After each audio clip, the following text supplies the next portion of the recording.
Hi friends, ಹೇಗಿದ್ದೀರಾ? ನಾನು ನಿಮ್ಮ ಅನುಪಮ. ಇವತ್ತಿನ ಬ್ಲಾಗನ್ನು ಶುರು ಮಾಡ್ತಾ ಇದ್ದೇನೆ. ಇವತ್ತಿನ ಬ್ಲಾಗಲ್ಲಿ ಕೆಲವೊಂದು ಟಿಪ್ಸ್ ಅನ್ನ ತಗೊಂಡು ಬಂದಿದ್ದೇನೆ. ಎಲ್ಲವನ್ನ ನೋಡಿ ಒಮ್ಮೆ ಟ್ರೈ ಮಾಡಿ. ಹಾಗಾದ್ರೆ ಇನ್ಯಾಕ್ ತಡ, ನೋಡ್ಕೊಂಬರೋಣ ಬನ್ನಿ. ಈಗ ಮೊದಲನೇ ಟಿಪ್ಸ್ ಅನ್ನ ನೋಡ್ಕೊಂಬರೋಣ ಬನ್ನಿ. ಇಲ್ಲಿ ನಾನು ಬೆಳ್ತಿಗೆ ಅಕ್ಕಿಯನ್ನ ನೆನೆಸಿ ಪುಂಡಿ ಮಾಡೋಣ ಅಂತ ಇದ್ದೇನೆ. ಅಂದ್ರೆ ರೈಸ್ ಬಾಲ್ಸ್ ತರ ಮಾಡಬೇಕು ಅಂತ.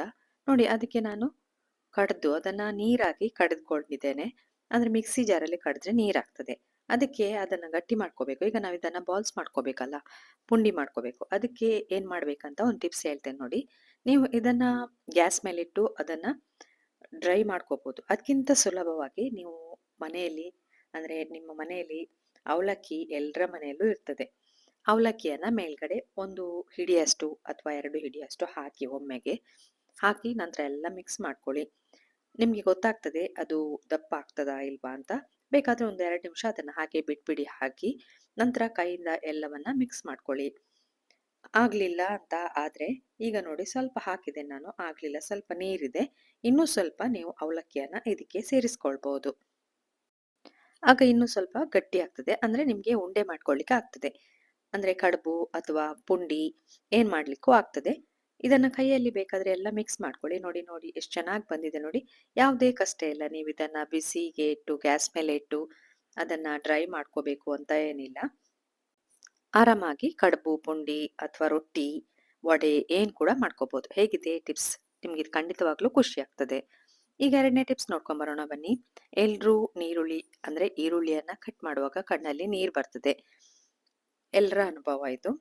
ಇಲ್ಲಿ ಕೂಡ ನೋಡಿ, ನಾನೀಗ ಕಟ್ ಮಾಡ್ತಾ ಇದ್ದೇನೆ. ಕಣ್ಣಲ್ಲಿ ನೀರ್ ಬರದ ರೀತಿಯಲ್ಲಿ ನೀವು ಈರುಳ್ಳಿಯನ್ನ ಕಟ್ ಮಾಡ್ಕೋಬಹುದು. ಅದು ಹೇಗೆ ಅಂತ ಇಲ್ಲಿ ತೋರಿಸ್ಕೊಡ್ತಾ ಇದ್ದೇನೆ. ಏನಂದ್ರೆ, ಒಂದು ಟಿಶ್ಯೂ ಪೇಪರ್ ತಗೊಳ್ಳಿ.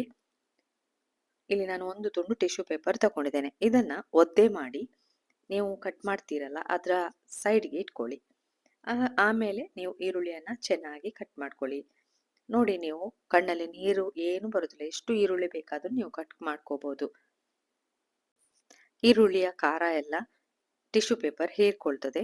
ಆದ್ರಿಂದ ನಿಮ್ಮ ಕಣ್ಣಲ್ಲಿ ನೀರು ಬರುದಿಲ್ಲ. ಈ ಟಿಪ್ಸ್ ಅನ್ನ ನೀವು ಒಮ್ಮೆ ಟ್ರೈ ಮಾಡಿ. ನಿಮ್ಗೆ ಹೇಗೆ ಅನಿಸ್ತದಂತ ಕಮೆಂಟ್ ಬಾಕ್ಸ್ ಅಲ್ಲಿ ಹಾಕಿ. ಈಗ ನಾವು ನೆಕ್ಸ್ಟ್ ಟಿಪ್ ಅನ್ನ ನೋಡ್ಕೊಂಡ್ ಬರೋಣ ಬನ್ನಿ. ಇಲ್ಲಿ ನಾನು ಹಸಿಮೆಣಸನ್ನ ತಗೊಂಡಿದ್ದೇನೆ. ತುಂಬಾ ಹಸಿಮೆಣಸಿದ್ರೆ ಹಾಳಾಗ್ತದೆ. ಅದನ್ನ ಸ್ಟೋರ್ ಹೇಗ್ ಮಾಡುದು ಅಂತ ಇಲ್ಲಿ ತೋರಿಸ್ಕೊಡ್ತಾ ಇದ್ದೇನೆ ನೋಡಿ.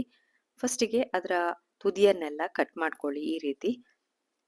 ಅದನ್ನು ಕೂಡ ನೀವು ಬಿಸಾಡ್ಲಿಕ್ಕೆ ಹೋಗ್ಬೇಡಿ. ಅದನ್ನ ಒಂದು ಕಡೆ ಇಟ್ಕೊಳ್ಳಿ. ಅಂದ್ರೆ ಅದರ ತುದಿ ಚೊಟ್ಟು ಅದನ್ನ ಬೇರೆ ಕಡೆ ತೆಗೆದಿಟ್ಕೊಳ್ಳಿ. ಈಗ ನಾನು ಎಲ್ಲಾ ಮೆಣಸಿನ ತೊಟ್ಟನ್ನ ತೆಗೆದಿಟ್ಕೊಂಡಿದ್ದೇನೆ. ಈ ತೊಟ್ಟನ್ನ ನೀವು ಬಿಸಾಡ್ಬೇಡಿ. ಗಿಡಕ್ಕೆ ಇದನ್ನ ಗೊಬ್ಬರವಾಗಿ ಹಾಕೋಬಹುದು. ಏನಿಲ್ಲ ಅಂದ್ರೂ ಒಂದು ನೀರಲ್ಲಿ ನೆನೆಸಿಡಿ. ನೆಕ್ಸ್ಟ್ ಡೇ ಇದನ್ನ ಗುಲಾಬಿ ಗಿಡಗಳಿಗೆ ಅಥವಾ ಯಾವುದೇ ಹೂ ಬರುವ ಗಿಡಗಳಿಗೆ ಹಾಕಿ. ತುಂಬಾ ಚೆನ್ನಾಗಿ ಗೊಬ್ಬರ ಆಗ್ತದೆ. ಈಗ ನೋಡಿ, ಎಲ್ಲ ಆಗಿದೆ, ತೊಟ್ಟೆ ಎಲ್ಲ ಬಿಡಿಸ್ಕೊಂಡಾಗಿದೆ. ಅದನ್ನ ಒಂದು ಗ್ಲಾಸ್ ಜಾರ್ ಅಥವಾ ಒಂದು ಯಾವ್ದಾದ್ರು ಪ್ಲಾಸ್ಟಿಕ್ ಡಬ್ಬದಲ್ಲಿ ಸ್ಟೋರ್ ಮಾಡಿ ಇಟ್ಕೊಳ್ಬಹುದು. ಅದು ಹೇಗಂದ್ರೆ, ನೀವು ಅದರ ಕೆಳಭಾಗಕ್ಕೆ ಒಂದು ಟಿಶ್ಯೂ ಪೇಪರ್ ಅನ್ನ ಹಾಕೊಳ್ಬೇಕು. ಇದು ಎಷ್ಟು ದಿನ ಕೂಡ ಹಾಳಾಗುದಿಲ್ಲ ಈ ರೀತಿ ನೀವು ಸ್ಟೋರ್ ಮಾಡಿಟ್ರೆ.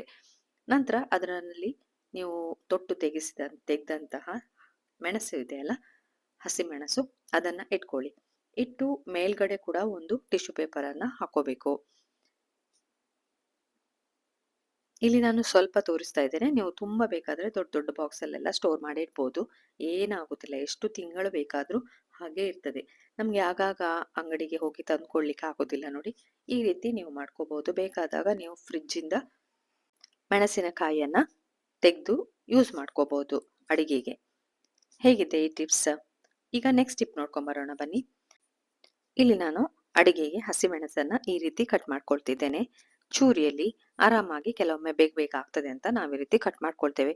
ಕಟ್ ಮಾಡಿದ ನಂತರ ಕೈಯೆಲ್ಲ ಉರಿದು ಒಂಥರ ಬೆಂಕಿ ಬಂದಾಗೆ ಆಗ್ತದೆ ನೋಡಿ. ಅದಕ್ಕೆ ಏನ್ ಮಾಡ್ಬೇಕು ಅಂತ ಇಲ್ಲಿ ನಾನು ತೋರಿಸ್ಕೊಡ್ತಾ ಇದ್ದೇನೆ. ನಾನಿಲ್ಲಿ ನನಗೆ ಈ ತರನೇ ಕಟ್ ಮಾಡ್ಕೋಬೇಕು ಅಂತ ಇದೆ. ಅದಕ್ಕಾಗಿ ಚೂರಿಯಲ್ಲಿ ಕಟ್ ಮಾಡ್ತಾ ಇದ್ದೇನೆ. ಎಲ್ಲ ಕಟ್ ಮಾಡಿದ ನಂತರ ನೋಡಿ, ಕೈ ಉರಿಲಿಕ್ಕೆ ಶುರು ಆಗ್ತದೆ. ಆ ನಂತರ ಏನ್ ಮಾಡ್ಬೇಕಂದ್ರೆ, 1 ಸ್ಪೂನ್ ಅಷ್ಟು ಎಣ್ಣೆ, ಯಾವುದೇ ಎಣ್ಣೆ ನೀವು ಇಟ್ಕೊಳ್ಬಹುದು. ಅಂದ್ರೆ ಯೂಸ್ ಮಾಡಿದ ಎಣ್ಣೆ ಕೂಡ ಕೈಗೆ ಹಾಕಿ ಒರೆಸಿ ಇಟ್ಕೊಳ್ಳಿ. 1-2 ನಿಮಿಷದಲ್ಲಿ ನಿಮ್ಮ ಕೈ ಉರಿ ಎಲ್ಲ ನಿಂತಿರ್ತದೆ. ನೀವು ಇದನ್ನ ಬೇಕಾದ್ರೆ ಟ್ರೈ ಮಾಡಿ ಕೂಡ ನೋಡ್ಕೋಬಹುದು.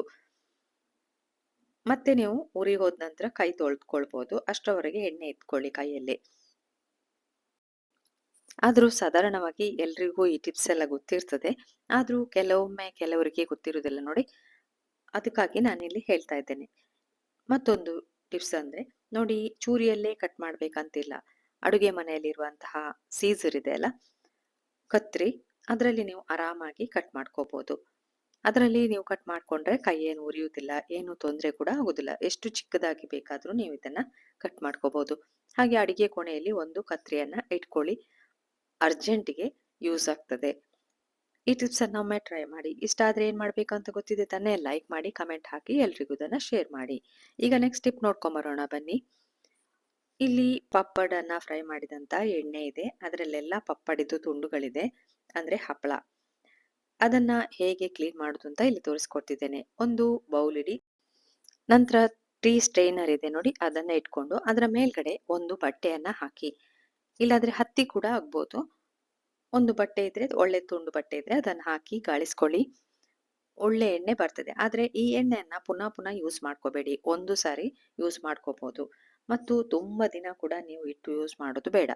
ಅದು ಆರೋಗ್ಯಕ್ಕೆ ತುಂಬಾ ಹಾನಿಕರ, ಅಂದ್ರೆ ಒಳ್ಳೇದಲ್ಲ. ಅದಕ್ಕಾಗಿ ಹೇಳ್ತಿದ್ದೇನೆ, ಒಮ್ಮೆ ನೀವು ಯೂಸ್ ಮಾಡಿ ಎಣ್ಣೆಯನ್ನ ಇನ್ನೊಮ್ಮೆ ಯೂಸ್ ಮಾಡಬಹುದು. ಬೇಡ ಅಂತ ಹೇಳಿದ್ರೆ ಅದನ್ನು ಕೂಡ ಬಿಸಾಡಿ ಒಂದೇ ಸಾರಿಗೆ ಯೂಸ್ ಮಾಡ್ಕೊಳ್ಳಿ ಎಣ್ಣೆಯನ್ನ. ಅಂದ್ರೆ ಎಣ್ಣೆ ನೋಡಿ ಈ ರೀತಿ ಕ್ಲೀನ್ ಆಗಿರ್ತದೆ. ಅದಕ್ಕೆ ಹೇಳಿರೋದು, ಬೇಗ ಇದನ್ನ ಖಾಲಿ ಮಾಡ್ಬೇಕು ಯೂಸ್ ಮಾಡಿ. ನೆಕ್ಸ್ಟ್ ಟಿಪ್ ನೋಡ್ಕೊಂಬರೋಣ ಬನ್ನಿ. ಇಲ್ಲಿ ನೋಡಿ, ಫ್ರಿಡ್ಜ್ ಅಲ್ಲಿ ಎಲ್ರು ಮೊಟ್ಟೆಯನ್ನ ಇಟ್ಟಿರ್ತಾರೆ. ಅದನ್ನ ಇಟ್ರೆ ಕೆಳಭಾಗದಲ್ಲಿ ನೋಡಿ ಏನೋ ಒಂಥರ ಕೊಳೆ ಕೊಳೆ ಕಸ ಕಸ ಇರ್ತದೆ. ಅದಕ್ಕೊಂದು ಟಿಪ್ಸ್ ಹೇಳ್ತೇನೆ. ಈ ತರದ್ದು ಕೇಕ್ದು ಮಾಡುವಂತಹ ಪೇಪರ್ಸ್ ಎಲ್ಲ ಇರ್ತದೆ ನೋಡಿ, ಕಪ್ ಕೇಕ್ ಮಾಡುವಂತದ್ದು. ಅದನ್ನ ಬಿಸಾಡ್ಬೇಡಿ ಸಿಕ್ಕಿದ್ರೆ. ಅದನ್ನ ಹಾಗೆ ಇಟ್ಕೊಳ್ಳಿ, ಅದರಿಂದ ತುಂಬಾ ಯೂಸ್ ಇದೆ. ಇಲ್ಲಿ ನಾನು ಕೆಲವು ಕಪ್ ಕೇಕ್ನ ಪೇಪರ್ಸ್ ಅನ್ನ ಇಟ್ಕೊಂಡಿದ್ದೇನೆ. ಅದನ್ನ ಏನ್ ಮಾಡಿ ಅಂದ್ರೆ, ನೀವು ಎಗ್ಗಿದು ಪ್ಲೇಟ್ ಇದೆ ನೋಡಿ, ಅದಕ್ಕೆ ಹೀಗೆ ಇಟ್ಟು ಅದರ ಮೇಲ್ಗಡೆ ಒಂದೊಂದೇ ಎಗ್ಗನ್ನ ಇಡ್ಬೋದು. ಆಗ ಕೆಳಗಡೆ ಬೌಲ್ ಕೂಡ ಕ್ಲೀನ್ ಆಗಿರ್ತದೆ. ಮತ್ತೆ ಏನಾದ್ರೂ ಆದ್ರೂ ಕೂಡ ಇದನ್ನ ಎಗ್ಗನ್ನ ತೆಗೆದು ಹಾಗೆ ಬಿಸಾಡ್ಬೋದು. ಇದನ್ನ ಟ್ರೈ ಮಾಡಿ, ನಿಮ್ಗೆ ಅಡಿಗೆ ಕೋಣೆಯಲ್ಲಿ ಖಂಡಿತವಾಗ್ಲೂ ಯೂಸ್ ಆಗ್ತದೆ. ಎಲ್ಲ ಟಿಪ್ಸ್ ಅನ್ನ ನೋಡಿದ್ರಲ್ಲ, ಹೇಗನ್ಸಿತ್ತು ಅಂತ ಕಮೆಂಟ್ ಬಾಕ್ಸ್ ಅಲ್ಲಿ ಹಾಕಿ. ಇಷ್ಟ ಆದ್ರೆ ಲೈಕ್ ಕೊಡಿ, ಕಮೆಂಟ್ ಹಾಕಿ, ಎಲ್ರಿಗೂ ಅಂದ್ರೆ ಫ್ರೆಂಡ್ಸ್ಗೂ ರಿಲೇಟಿವ್ಸ್ಗೂ ಎಲ್ರಿಗೂ ಇದನ್ನ ಶೇರ್ ಮಾಡಿ. ಇನ್ನ ನಿಮ್ಗೆ ಹೊಸ ವ್ಲಾಗ್ನೊಂದಿಗೆ ಸಿಗ್ತೇನೆ. ಹಾಗೆ ನನ್ನ ಚಾನಲ್ ಅನ್ನ ಹೊಸದಾಗಿ ನೋಡ್ತಿರೋರು ಪ್ಲೀಸ್ ಸಬ್ಸ್ಕ್ರೈಬ್ ಮಾಡಿ. ಈ ವ್ಲಾಗ್ ಅನ್ನ ನಾನು ಇಲ್ಲಿಗೆ ಮುಗಿಸ್ತಾ ಇದ್ದೇನೆ. ಇನ್ನು ನಾನು ಹೊಸ ವ್ಲಾಗ್ನೊಂದಿಗೆ ನಿಮ್ಗೆ ಸಿಗ್ತೇನೆ. ಪುರ್ಸೊತ್ ಮಾಡಿ ನೋಡಿದಕ್ಕೆ ಥ್ಯಾಂಕ್ ಯು.